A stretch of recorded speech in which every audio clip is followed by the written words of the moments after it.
Hello everyone, welcome you on my YouTube channel. I'm Saraswati. So today I'm coming with a new topic and today's topic is sonnet, history and rhyme scheme. તો ચાલો સમજીએ sonnet શું છે, એની history શું છે, એની rhyme scheme શું છે તે સમજીએ. તમે સ્ક્રીન ઉપર જોઈ શકો છો. જાણીએ what is sonnet. Sonnet is a 14 line poem, okay, which is written in fixed rhyme and meter. What is sonnet's history? તો સોનેટની હિસ્ટ્રી શું છે તમે સ્ક્રીન પર જોઈ શકો છો. જેમ કે આપણે જોઈએ કે sonnet was first written in Italy in to 13-14 century and the first famous sonnet writer was Francesco Petrarch and later sonnet came in to England in 16th century.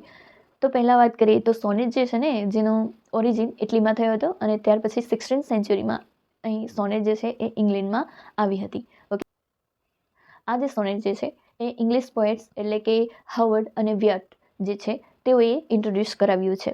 ખાસ કરી વિલિયમ શેક્સપિયરે એને ખૂબ જ પોપ્યુલર બનાવ્યું છે. અને આપણે જાણીએ કે શું છે આના વિશે, આના ટાઈપ્સ શું છે તે જાણીએ.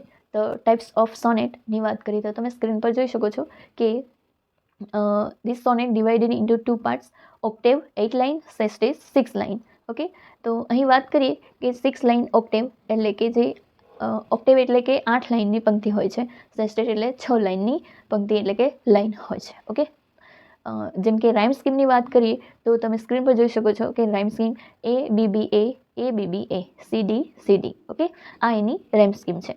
પછી બીજું આપણે વાત કરીએ કે શેક્સપિયરન સોનેટ એટલે કે જેને ઇંગ્લિશ સોનેટ તરીકે પણ ઓળખવામાં આવે છે.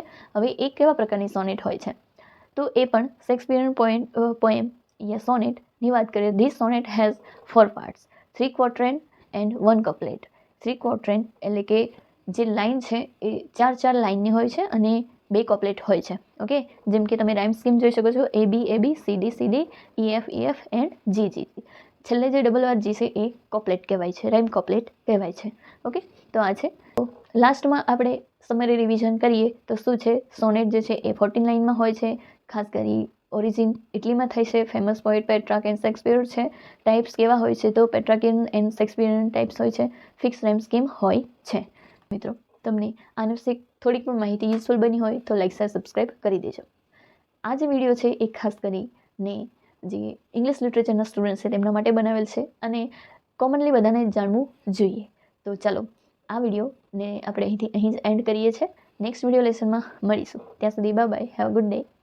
Thank you for watching.